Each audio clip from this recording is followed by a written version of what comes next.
l'EPA. Trois lettres qui, pour beaucoup de passionnés de voitures américaines, évoquent une véritable descente aux enfers. C'est une évidence, mais il fallait le dire. Au début des années 70, l'Environmental Protection Agency a été l'un des grands bourreaux du muscle car. En s'attaquant directement à la performance et en imposant des normes d'émission toujours plus strictes, l'agence a peu à peu vidé de leur puissance les modèles les plus emblématiques de Détroit. Les constructeurs américains, qui avaient bâti une partie de leur réputation sur des voitures aux moteurs surdimensionnés et à la vitesse insolente, se sont retrouvés soudainement muselés. Regardez les chiffres. En 1979, une Camaro Z28 ne développait plus que 185 chevaux. Une Mustang, icône de la performance américaine, tombait à environ 140 chevaux. Des chiffres qui paraissent aujourd'hui presque risibles. Pour les passionnés, c'était une ère sombre. Les muscles car, qui faisaient rêver la jeunesse des années 60, n'étaient plus que des fantômes, de simples coquilles vides, sans l'âme et la puissance d'antan. Mais dans ce désert mécanique, certains refusaient de se résigner. Et c'est justement dans le désert de l'Arizona que l'histoire prend un tournant inattendu.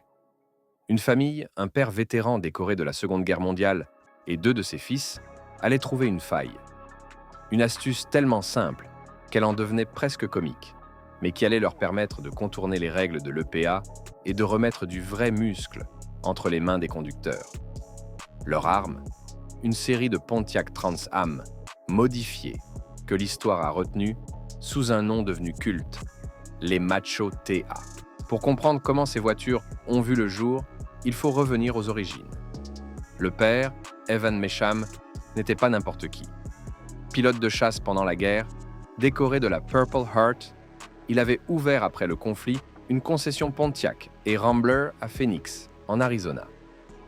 Avec les années, son nom allait même résonner bien au-delà du monde automobile.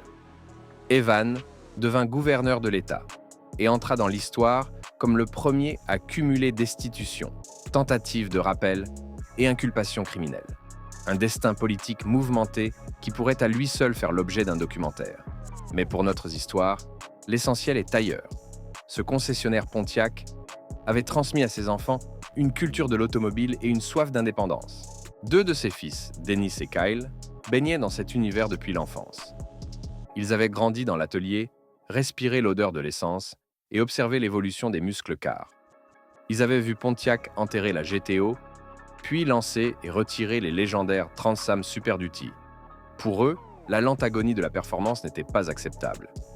Mais il y avait un problème majeur. En tant que concessionnaires officiels, ils ne pouvaient pas vendre de voitures modifiées, qui n'avaient pas été homologuées par l'EPA. Toute Trans Am vendue par Mecham Pontiac devait sortir de l'usine telle quelle. Impossible donc de jouer les préparateurs rebelles façon Baldwin Motion. Jusqu'à ce qu'ils trouvent une faille. Leur idée était d'une simplicité redoutable.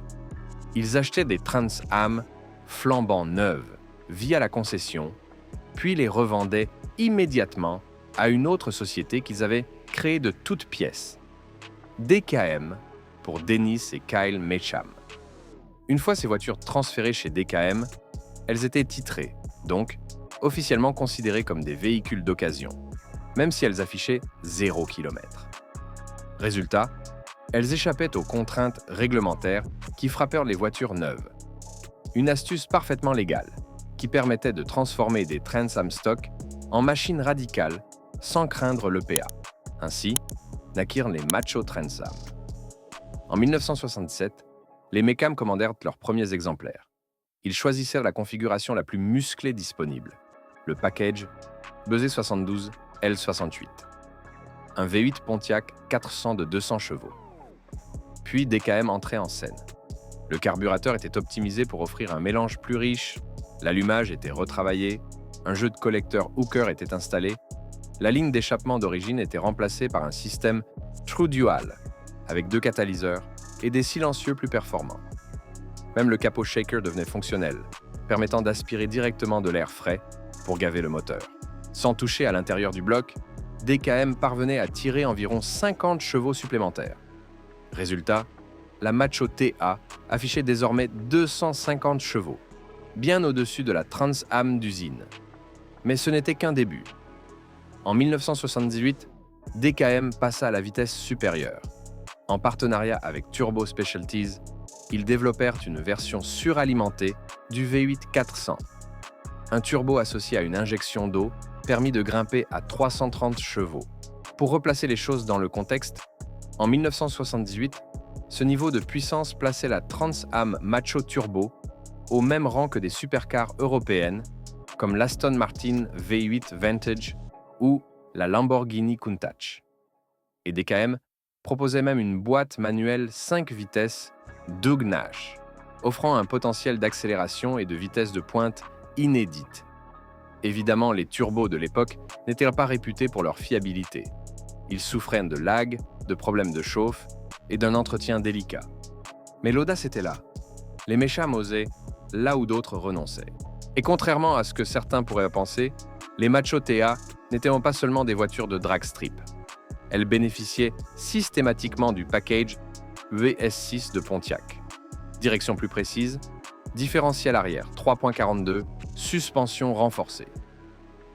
DKM allait même plus loin en ajoutant des amortisseurs réglables, des barres anti-roulis épaissies et des jantes élargies. Le comportement routier gagnait en précision et en efficacité, ce qui rendait ces voitures aussi agiles que puissantes. La personnalisation ne s'arrêtait pas là. Les clients pouvaient choisir des sièges Recaro, un levier Hurst à débattement court, des peintures spéciales et même des casques assortis à leur voiture. Chaque Macho devenait une pièce unique, un mélange de performance brute et d'exclusivité. Bien sûr, tout cela avait un prix. Une Macho de base coûtait environ 9 200 $, soit déjà plus cher qu'une Corvette neuve. La version turbo dépassait les 12 000 $, un tarif élitiste pour l'époque. Mais en échange, les performances parlaient d'elles-mêmes. Une Macho atmosphérique abattait le quart de mile en 14 secondes, soit près d'une seconde plus rapide que la Corvette L82. Pour les passionnés, le choix était vite fait. Plus rapide, plus rare, plus pratique qu'une Corvette. Et surtout, plus charismatique. Entre 1977 et 1980, environ 325 Macho TA virent le jour. Parmi elles, une vingtaine seulement étaient équipées du turbo et de la boîte 5 vitesses. Un chiffre minime qui rend aujourd'hui ces modèles extrêmement recherchés. Mais toutes les belles histoires ont une fin.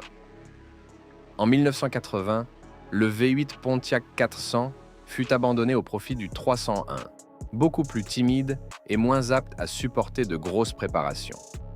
DKM comprit rapidement que la magie ne prendrait pas avec ce bloc. La production des Macho TA s'arrêta donc cette année-là.